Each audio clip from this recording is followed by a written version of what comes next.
Dirty dealings, corporate battles, consumer woes. This is Evening 5.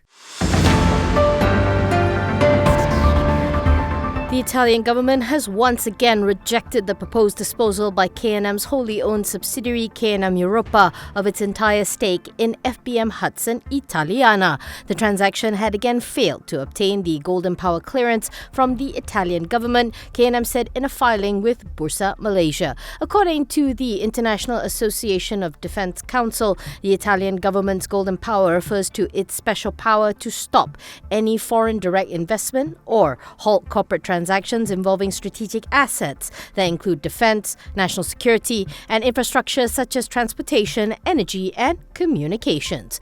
KNM said that its management is reviewing and discussing with all parties concerned for the steps moving forward. The Italian government had previously rejected the proposed disposal of FBM Hudson last November when KNM had proposed to sell the company to the UAE's Petro MAT FC Co for €22 million. This time, KNM Europa was to dispose of the company to Milan-based BM Carpentry Oil and Gas, which offered to acquire 60% of the stake in FBM Hudson for €9.9 million, and Verona-based Officine Piccoli, which sought to acquire the remaining 40% stake for €6.6 million, bringing the total offer to €16.5 million. Although the proposed disposal was expected to result in an estimated loss of some ringgit 94.34 million, the cash-strapped engineering group has been looking to exit the loss-making company. The proposed proceeds had been planned for repayment of borrowings and working capital. Prior to Petromat, KNM had another deal to dispose of FBM Hudson to British Midland FCE for €12 million, which did not materialise. KNM did not disclose the reason behind the change in buyer. KNM share price closed up 5.6% at 9.5 cent, valuing the group at ringgit 365.1 million. Over the past year, the counter has risen by 19%. Permodalan Nasional's 44.11% owned associate Duopharma Biotech is currently reviewing merger and acquisition proposals for firms in Indonesia and the Philippines as it looks to geographically diversify its revenue streams in order to reduce a reliance on ringgit-denominated earnings, said Group MD Leonard Arif Abdul Shatta. He added that the company is also actively bidding for several tenders to supply both pharmaceutical and non-pharmaceutical products to government offices and facilities to combat rising operational costs. Meanwhile, Duopharma is eyeing up to 10% revenue contribution over the next 2 years from its recently secured approved product purchase list contract with Pharmanyaga. According to Leonard, in addition to this recent contract, the company is still awaiting confirmation on several other APPL contracts that are currently under negotiation. The contract that Duopharma secured from Pharmanyaga in April, valued at 578.09 million, involves the supply of 86 pharmaceutical and non-pharmaceutical products. The contract will be based on an exchange rate of 4 ringgit 70 against the US dollar, compared to the 4 ringgit 20 to 4 ringgit 25 range against the greenback back in 2017, Leonard elaborated.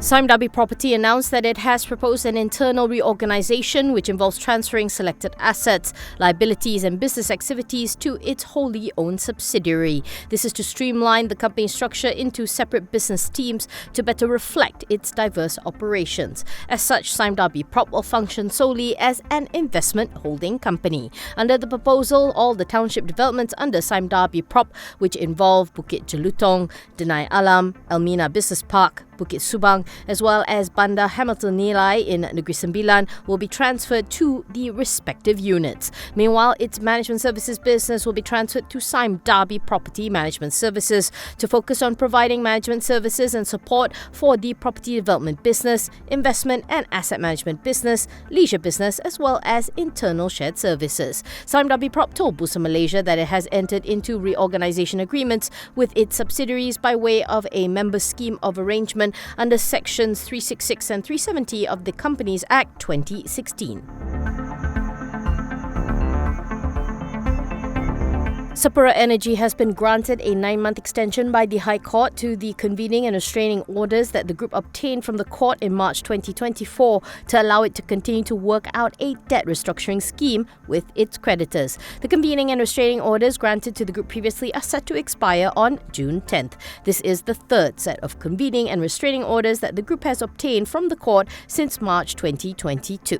The order was granted by High Court Commercial Division Judge Wan Muhammad Amin Wanyaya following online proceedings on Thursday. The latest orders, which will be in effect from June 11th until March 10, 2025, effectively shields Sapura Energy and its subsidiaries from action by creditors so that they can continue to meet and discuss with them to get approval for a proposed scheme of arrangement and compromise without being disrupted by the threat of litigation. The group is also currently being shielded by an informal standstill granted by the Corporate Debt Restructuring Committee, which shields it from actions from its multi-currency financing creditors till June 10th.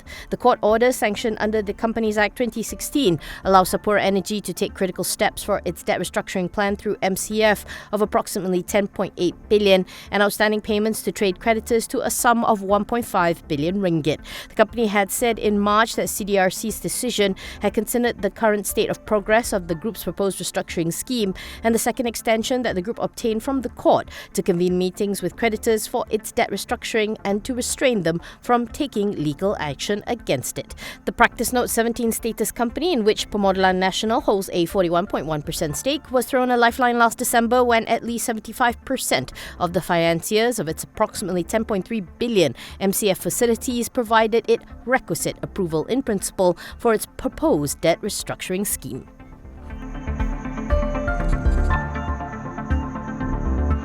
Paramount Corp is aiming for 30% of its annual profit to stem from overseas property projects by 2030, supported by its recent acquisition of a 21.5% stake in EcoWorld International.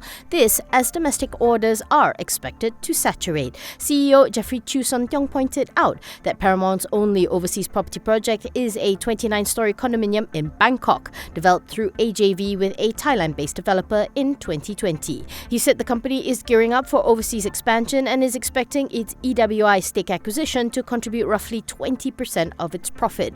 EWI focuses on real estate development in the United Kingdom and Australia. Chew also said Paramount will likely get 1 or 2 board seats depending on EWI's decision after Paramount emerged as its second largest shareholder last month. Furthermore, Chew said Paramount is looking to invest in offshore property projects that are of a smaller scale. He explained that this could include industrial factories, commercial complexes, or small residential projects. He says Paramount is working with various partners across countries such as the US, the UK, Singapore, Japan, and possibly 1 or 2 European countries. For FY 2024, the group is targeting property launches amounting to 2.4 billion and total sales amounting to 1.4 billion ringgit.